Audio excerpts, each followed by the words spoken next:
Hi everybody, it's Nikki here and welcome to today's video, which is my January, very late January, reading wrap up. So I'm going to discuss all of the books that I read in the month of January, give you my thoughts and opinions on them, my star rating, and a few statistics about them as well. So I'm not doing the statistics this year like I did last year. I just found that at the end of the year, I wasn't bothered.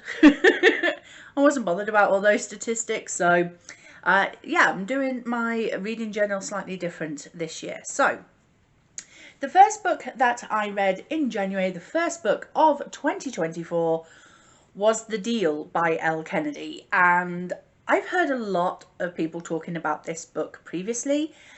This was in for the Pink Prompt, A Sporting Chance. And I was giving it a sporting chance, but it's also a romance novel with a sporting theme. So we have Garrett Graham, who is a ice hockey player for his college, and then we have Hannah Wells, who is kind of a studious student, and the story is about them two and their relationship. So.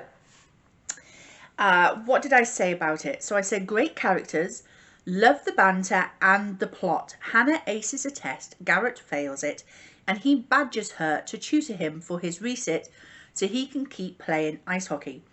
Enemies to lovers, good handling of difficult subjects such as rape and domestic violence.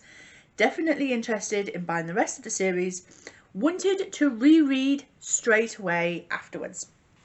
Yeah, trigger warnings for rape and domestic violence. They don't happen actually on page, but they are mentioned in this book as something that has happened previously. That you do see evidence of domestic violence in here, but you don't actually see the domestic violence happening. So I do want to warn you of that. But yeah, I liked the handling of those situations, and I liked the way that our characters were dealing with those situations as well.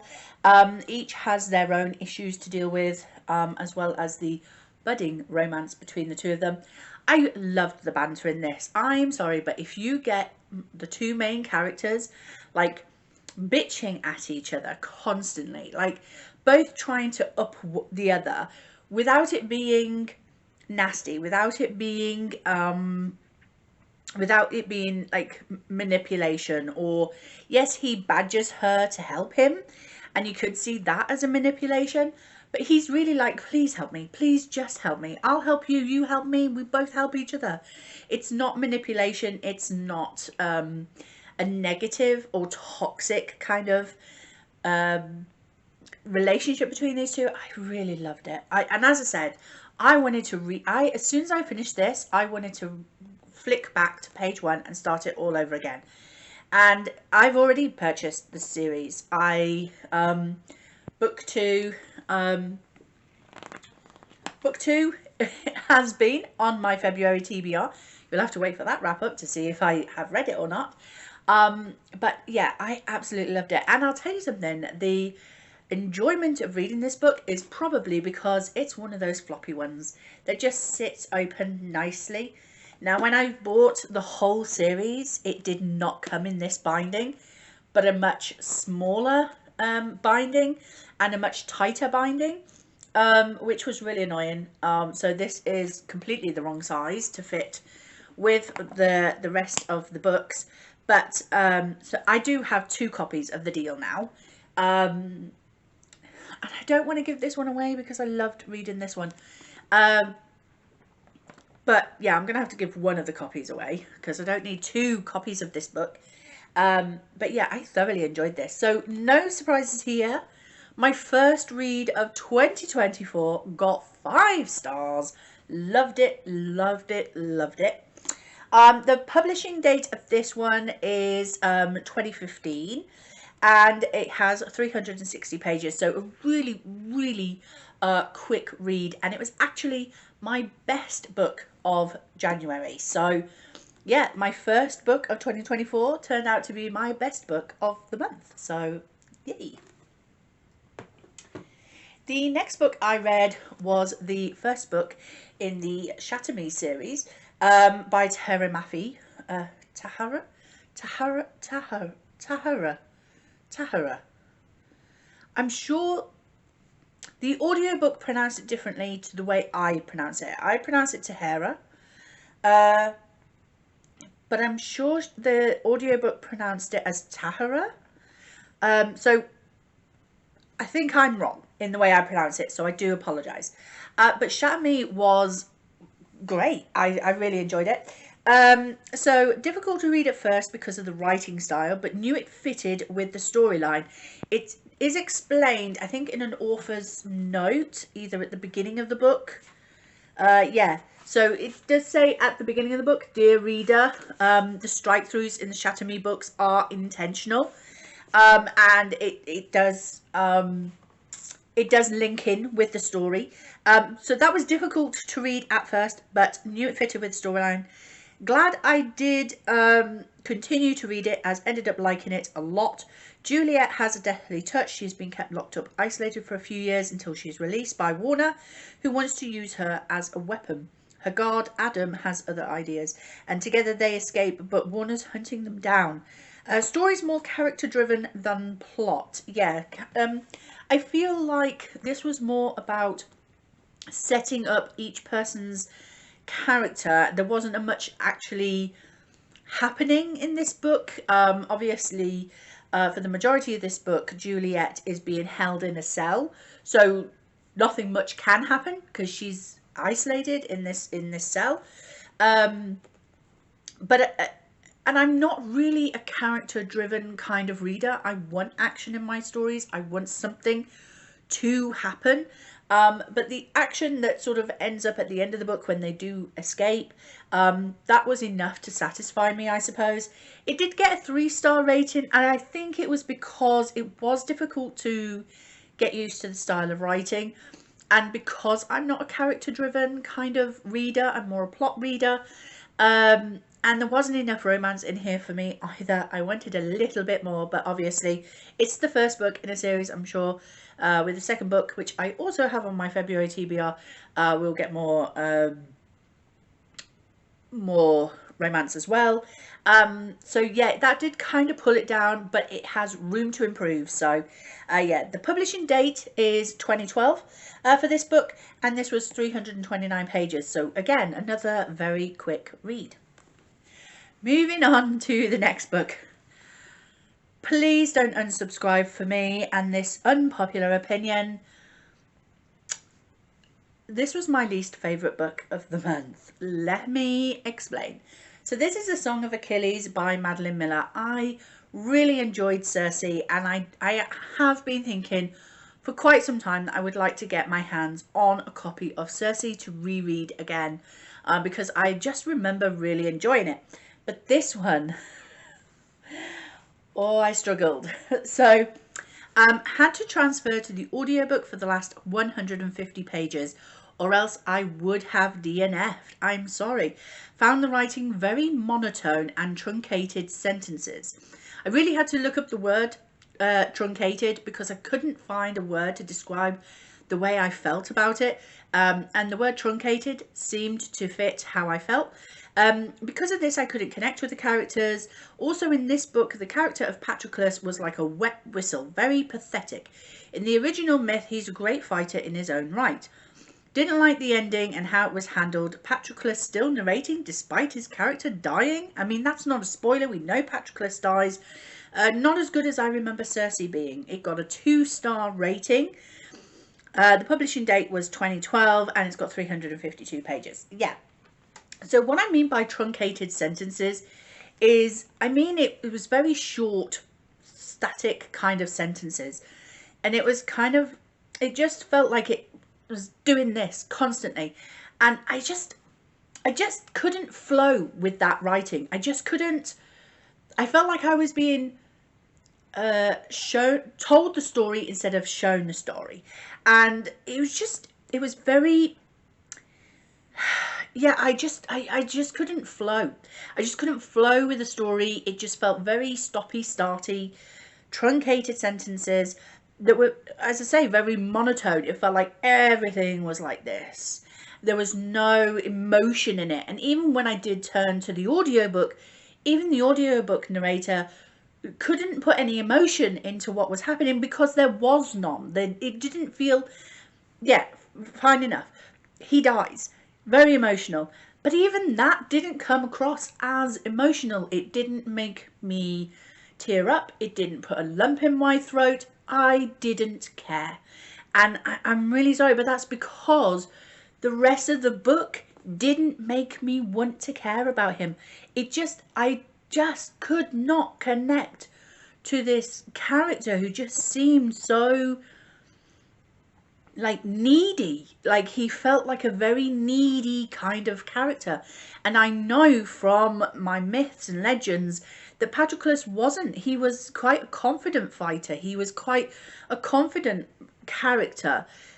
He wasn't this sort of like measly little boy who needed the strength of Achilles to make him feel like somebody, you know. And it just didn't fit to the legend and the myth that I know. So it was a little disappointing. It was very disappointing, and because I was disappointed that this Patroclus character wasn't being portrayed in the way that I know him to be,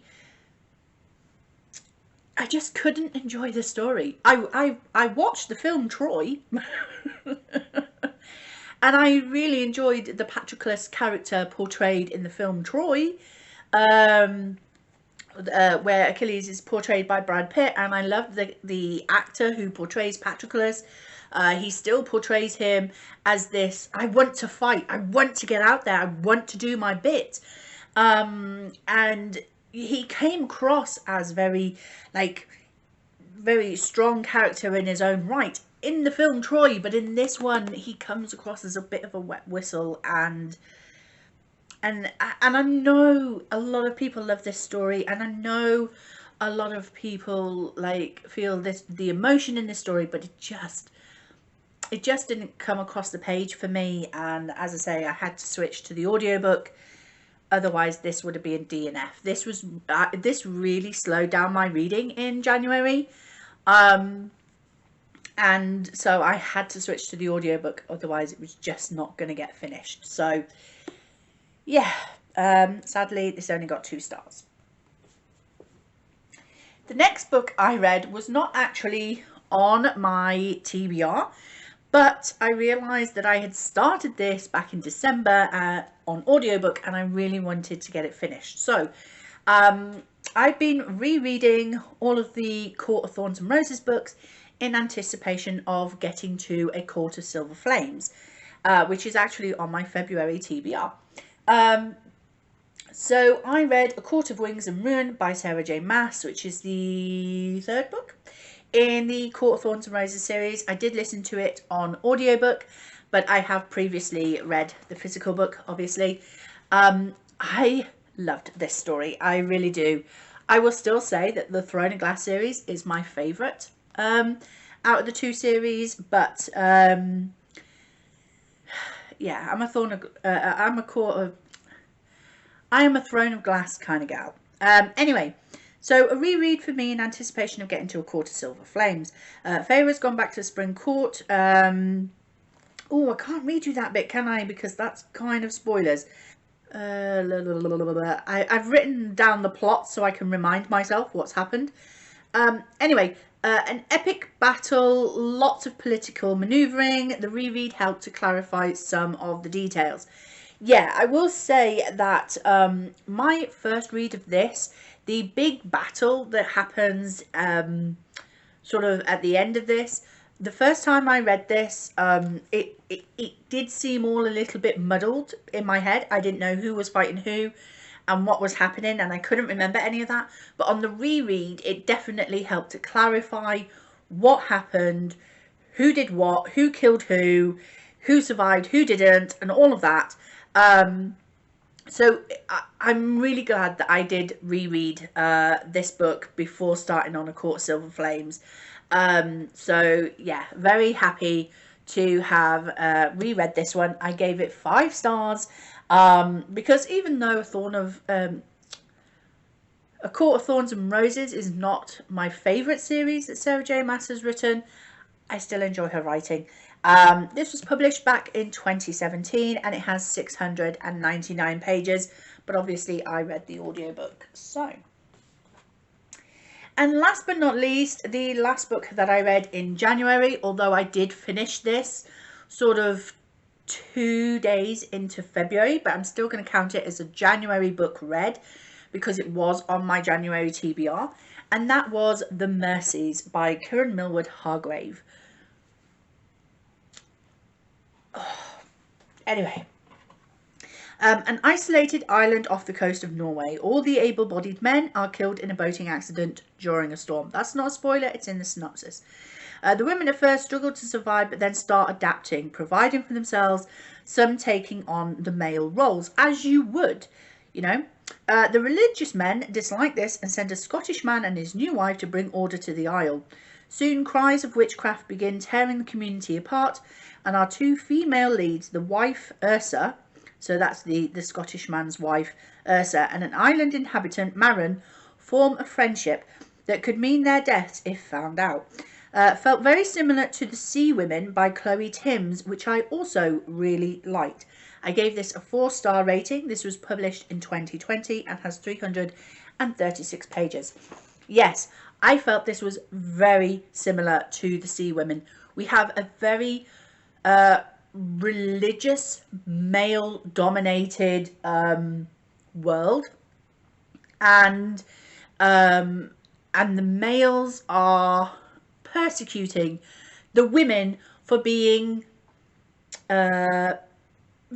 independent, for being able to provide for themselves, being able to live their lives without men. And it was so well written, so beautifully written, and it does feel like this could have a sequel to it, because of the way it finishes. It was almost like a walking off into the sunset kind of moment, and it was beautiful. It was beautifully written, and the imagery in this book was beautiful as well. The storytelling, the plot, the relationships that are created in this book, beautiful, and very sad and very heart-wrenching at times. I really enjoyed this. I really did. I'm really glad that I read it. But if you like a very feminist story about women standing up for themselves and fighting for their own rights, then you will enjoy this. And if you do enjoy this, then you will enjoy The Sea Women by Chloe Timms. So yeah, really enjoyed that. So that was all five books that I read in February. So a very slow month for me, but I've been taking it easy this year. I say that, and February's reading is going so well. But yeah, that is my reading update for you. Are you interested in any of these books now that I've spoken about them? If I was to recommend any of these books to you, I would definitely say try The Mercies by Kieran Millward Hargrave. It might not have been my best book of the month, but it is the book that I would recommend to people to read, because I just felt it had such a good message within it, and also just the whole feminism sort of fighting back for female rights was handled really well within the story. So yeah, I really do think that if I was to recommend any of these, it would be The Mercies. If you just want a really good romance novel that's just a really good time, The Deal is also a good book to pick up, and very quick to read as well. A lot of fun. So thank you very much for watching. I hope you've enjoyed it. If you did, please like, comment and subscribe, and I will see you in the next one. Bye bye.